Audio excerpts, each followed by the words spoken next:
Good morning and welcome to Yeshiva YouTube Daily Double. Today we're doing Shabbos Perek Zayin, Mishnayos Beis and Gimel.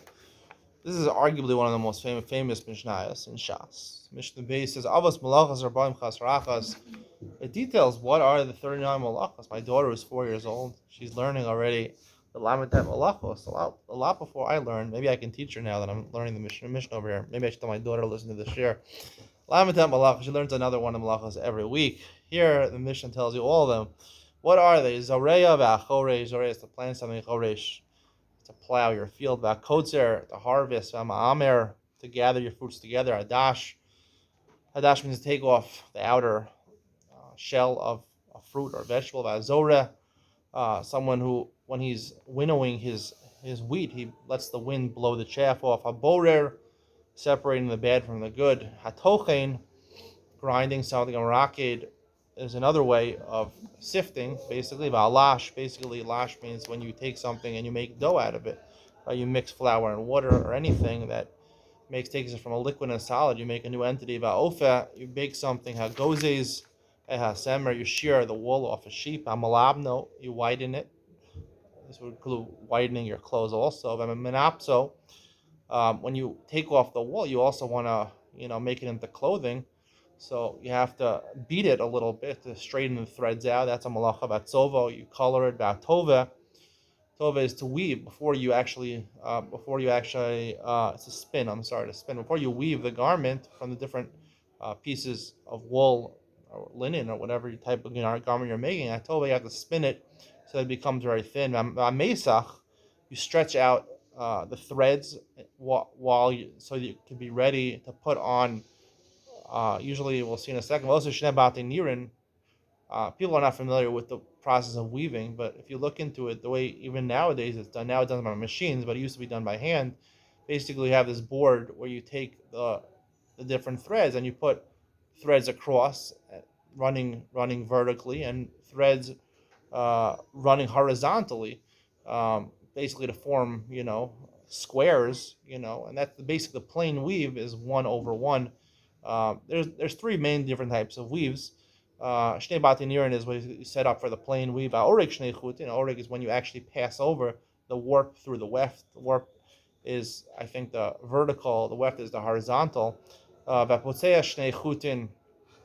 Potzei shnei chutin is where you tighten the two strings to tighten the plain weave. Kosher, v'amati, or you tie something or you untie it. V'atofer shnei tviros, or you sew two stitches. Hakorei almanas litfor shtei tviros, or you rip something with in mind to sew it back together with two stitches. Hasad svi, or you capture a deer. You want to shech the deer. Shochto, you shech the deer. Now, most people don't shech deer; they shech cows. But svi you have to catch. It's a wild animal, so that's why I mentioned svi. Shochto, you shech the animal. Mafshito, that's killing it. Mafshito, you take off, you skin the hides from the deer. Hamolcho, you salt the meat. V'ma'abid es oro, or you work the skin that should become a leather that you can use it for upholstery, for furniture. V'amocho, v'amachatcho.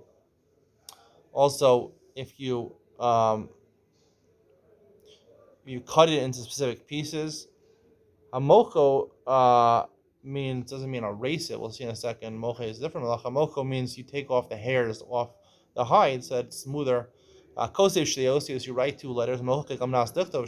Or you erase, and with in mind from where you erase to write in that place two letters. Habona v'asoser, you build or you destroy. Hamechabe, you extinguish a fire. V'amavir, or you light a fire, you kindle a fire. It doesn't mean you start a fire like a match. It means you transfer the fire from one object to another object. Hamakev apatish, you make the gemar malacha. You finish off any kli. Hamotzi reshus l'reshus. The last malacha hotza, taking out from a reshus to another reshus. Reshus yachid, reshus rab, reshus rab, reshus yachid. Harei lavas malachas arba'im chasarachas. Believe it or not, we listed all 39 malachas over there. Gimel v'od klal acher amru. They said another klal. This is called klal gadol, this parak. So another general rule. Kol akasher la'atznio matzni and kamova otziu b'shabbos chayav alav chatas.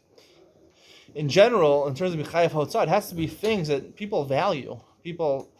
Most people would value. Something that has sentimental value. It's not something that people value. So it has to be something which people value. A toy, I don't know, a utensil, a plate. I don't know. These are things that people value. They would be matzniya. They would put it in their cabinet. They would save it for a time to use it. Matzniya kano, it's a big enough share. It's not a broken piece. It's something people would use. They would save, and they would value it. So if anyone who takes it out is chayiv, not just the person who owns it, but anyone who went to the person's cabinet and he gave him rishus and he took it, he's chayiv achatas, chayiv for hotzah.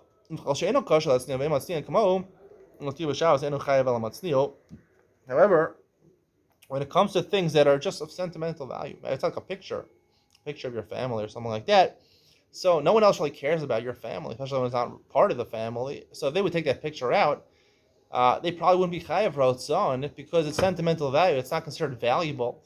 And hotzah, we're going to see, is not just it has to be something that's a muscle. It has to be something which is chasha, which is important over here. So the person who has value to the sentimental value, he is chayav for taking it out, for carrying shiyach to Rabbi. However, some other person who's unrelated is not chayav. I will elaborate on this more in Iyam Tzion coming up next.